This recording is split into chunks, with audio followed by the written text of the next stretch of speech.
Thanks for having me. So I think as both the last two speakers have said, I think our programs are probably quite similar in that they're kind of smaller programs with very nice cities to live in.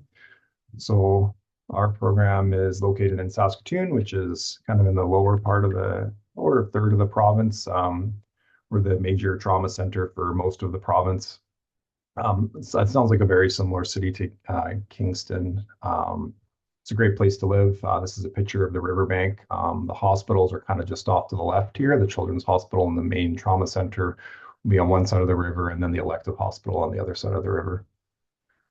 We take 2 CARMS positions a year, and then we have been matching 1 Gulf State resident per year, so similar size to the other programs.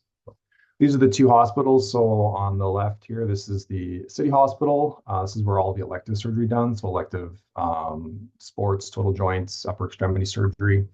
The right side here, so this is Royal University Hospital where trauma and spine is done. And in the background here, this is the new Children's Hospital that's just a couple of years old now where all the pediatrics is done. There's also a couple of private surgery centers in the city where some WCB work is done. And then there's a day surgery center where some of the day surgery sports and foot and ankle surgery is done. Both of these hospitals are literally across the river from each other. Our rounds and most of the program is based at RUH, but it's very easy to get from one site to the other with very little traffic. We have a wide range of orthopedic faculty that really cover all of the different specialties. So we have several surgeons in hip and knee construction. We have a tumor surgeon, several surgeons in sports, peds, trauma, foot and ankle. There are several recent grads that work in Regina, and so we do have some community elective rotations that people can choose to do in some of the smaller centers like Regina. Similar to the other programs, this is kind of what the first 2 years look like. So you do get a large amount of orthopedics in the first 2 years. And then we have off-service rotations as well. Vascular surgery, plastic surgery, ICU, similar to most of the other programs that you've heard tonight. Whether these rotations are in first or second year varies a bit. The Surgical Foundations plans all the off-service rotations. And so based on what they give us, we then plan our rotations around that. Our program is very responsive to our residents. We meet every week and kind of review the program. And so continues to be flux in what these rotations are. This is kind of what our general idea for 3rd year would be. In 4th year, we're adding an extra block of elective at the request of our residents and tweaking some of the other numbers to make it work so that we have 2 blocks of elective time. And then 5th year, most of our 5th year, some of the other programs is resident directed. As you, I think, heard from Queens and you've seen on those slides there, we also have a night float. Sounds very similar to their night float program. We started it last July, and our residents actually did a research project out of it and have sent out surveys to residents as they finished it. I think the general results were when you're not on flight night float, they love it. They just are on call, similar to Queens, just on the weekends. When you're on night float, it's a bit of a long month. We have, when needed, subbed in another resident if people have to be away, or during the Surgical Foundations, there was one of our 2nd year residents was on night float during that time, so we rotated him off of night float for the week while the Surgical Foundations were on. There is always 2 residents on call, so there's the main night float resident and there's a backup resident if they needed help. The weekend call still functions as a junior-senior sort of system. All of the call is just done at RUH, the main trauma center.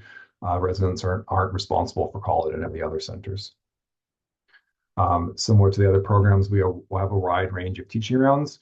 Our residents, we kind of talk to them each year, and they like having our rounds spread out. They don't want just one academic half day. They find that that's too hard to read for. So we, similar to the other speakers you've heard, we have weekly fracture rounds, weekly extremity rounds, weekly peds rounds, spine rounds. Just this year, we started doing GBJS exam questions monthly. So a staff person is assigned to that, and they pick questions around the grand rounds topics that have been done, and then we review those as kind of just so people are always kind of getting used to doing exam questions. I think it was the Queen's program director mentioned that there is a technique to doing exam questions, and always working on that and learning how to do exam questions is important. We have anatomy rounds. We don't consolidate all in the summer. We do all this rounds usually from about March into April or May. it's cadaveric dissections as well. We alternate every year whether we do basic science rounds or tumor rounds. We have weekly grand rounds all year throughout the summer, and those topics are really just picked by the residents. So they have a working Google Sheets, and they have their list of topics that they want done, and residents are assigned them months in advance, and then they just pick what topic they'd like to do. A few times a year, we're trying now where we're going to have staff actually present some of the grand rounds as well. And then I'm sure, like most programs, we have M&M rounds a few times per year, which are mostly run by staff people. As I mentioned, we're very responsive to our residents' concerns, and so every week we have after the morning grand rounds, we meet with the program director, all the residents, and we have a little kind of bear pit where we kind of go over the planning for the next week, and if any concerns people have, we discuss them then. So usually you can solve any problems before they become big problems, and this is where a lot of the changes that happen in our program come from. Residents have questions or concerns or want to try something different, and we're very responsive to trying that. Similar to the other programs, we have a simulation lab, so we have the same sort of boot camps. These are all done in July. There's surgical foundations, which kind of goes through, so do the first week or two of July. PGME has a boot camp for when you start kind of getting acquainted to the system and EMRs. And then we have orthopedic boot camp, which runs over July, covering things, casting, injections. The residents have access to an arthroscopy task trainer, which they use on their sports rotations. This is our new surgical simulation lab, and so we're doing cadaveric sessions usually 3 or 4 times a year. So actually just, I think next Friday, we're doing an X-Fix sim. We've done spine, wrists, total knees, total hip replacements. And we also have tactile models, so the second-year residents are sent home, and this is a picture of them. This is Ryan Mark from Calgary, who came out for one of our sim days. And so this is the tactile knee. And so these models now are sent home with the second-year residents. So at home, while they're on their sports rotation, they can practice with us. We did try the Precision OS system. Our residents found it actually not very helpful. And so based on their feedback, we aren't continuing with that.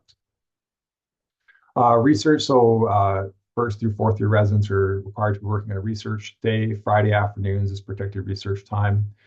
They present both at the Department of Surgery Research Day, which is in May, and then we actually alternate between Manitoba and here, where we fly to Manitoba or Manitoba flies here. We have a combined research day.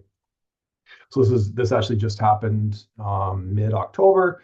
So we fly on a private plane over to Winnipeg to research day, and so next year they'll fly here, which is, it's kind of nice to keep in touch with a program that's very similar to ours. Much like all the programs I've already kind of said, our residents and our staff, it's a very small program, similar to Queens and Nawsum. And so we really get to know our residents, and they really get to know each other. They become friends. This is pictures from various retreats we've had over the years. We started a yearly hockey game. So this actually started, I never skated as a kid. My kids all play hockey. In fact, this is 2 of them here in the orange and the white. They're big enough to play in these games now. And one of the residents thought it was hilarious that I was trying to learn how to play hockey as a grown-up. And so after I was getting up Friday mornings and taking skating lessons every Friday morning to learn to play. And so she decided that she had to laugh at me. And so we started this yearly hockey game that's continued now, and it's kind of one of the highlights of the year. One of the staff people doesn't play hockey, and so this was called Macho Cup. And so he has now created Nacho Cup, which is a foosball tournament that we have once a year as well. So what's Saskatchewan? A lot of people haven't heard of it. And honestly, until I lived here, I didn't really know a lot about Saskatchewan. But actually, most of the province is forest. Only about the bottom third or so is farmland. There's a lot of lakes up north. And most of the people are really kind of clustered down in the lower third of the province. This is where universal Medicare was first started. There is obviously a lot of agricultural land here. So we see a lot of farm injuries in addition to high energy trauma. There's a lot of oil and gas here. We're second only in Alberta to oil and gas. We're the largest producer of potash. And so last year, we actually took a tour down one of the potash mines because we see a lot of potash mine injuries. And so we contacted one of the mines, and they arranged for us to go on a tour. So this is our resident group and myself last January. It was -40 outside. You go down the potash mine and it's +40 down the mine. It was really quite interesting to see. We also produce a lot of uranium.